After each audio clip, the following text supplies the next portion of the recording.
Nixon had spent many years preparing for his candidacy for president. His only competition in his party was New York Governor Nelson Rockefeller, who later chose not to run. On the Democratic ticket was John F. Kennedy, senator from Massachusetts, who had been elected to office the same year as Nixon.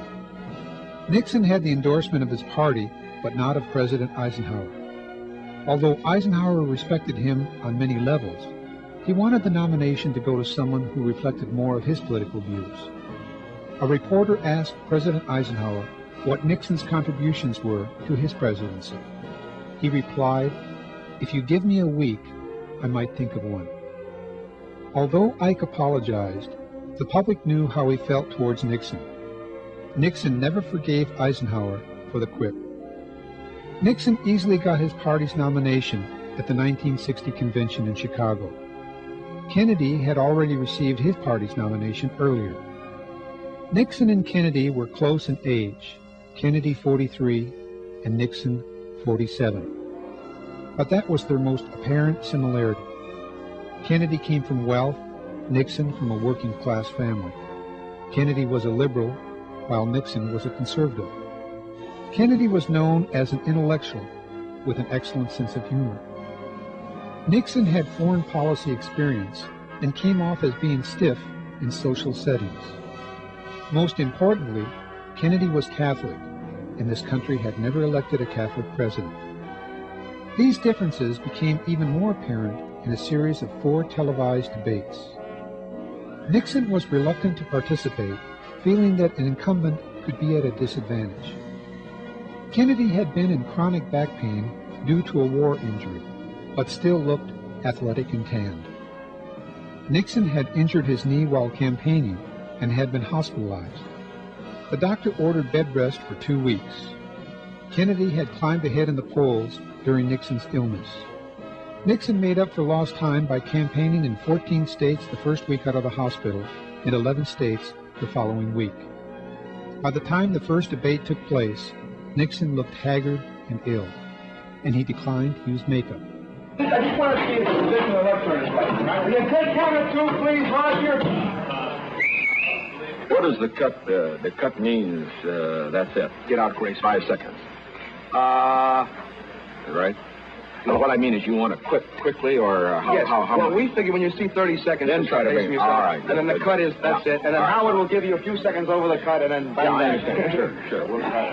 Come on.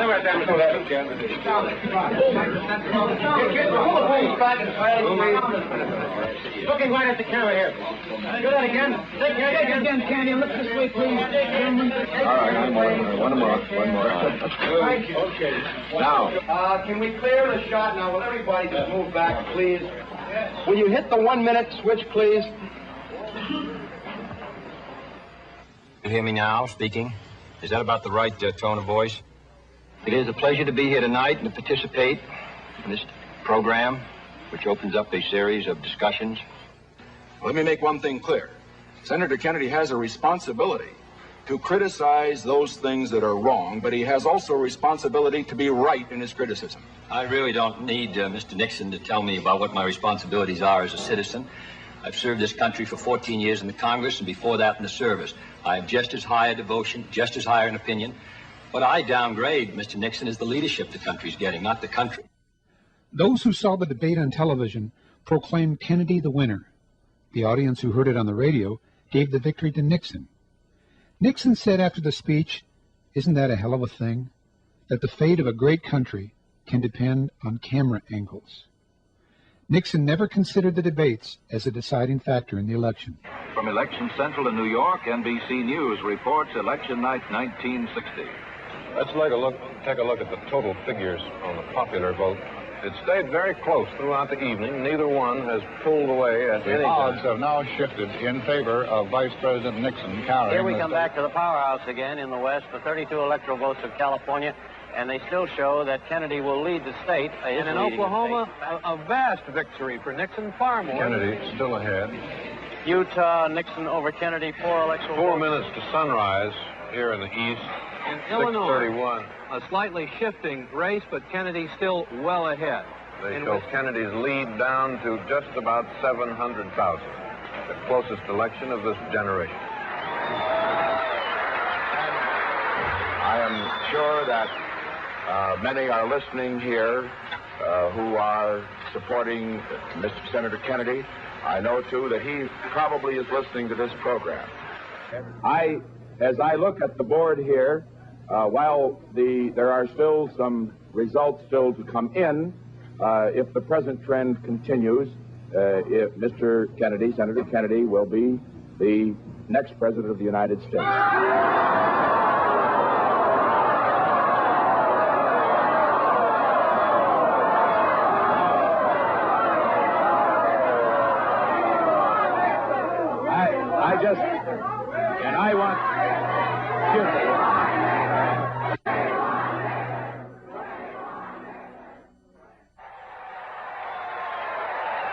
I ask your help in this effort, and I can assure you that every degree of mind and spirit that I possess will be devoted to the long-range interest of the United States and to the cause of freedom around the world. So now my wife and I prepare for a new administration and for a new baby. Thank you. Are you ready to tell us anything at all about your own plans for the future? Well, my plans for the immediate future are to spend a week on the beach in Florida. Beyond that, people ask what am I going to do in 1962 in California and what am I going to do in 1964. I can only say I haven't even made my plans for 1961 yet, so that's my answer.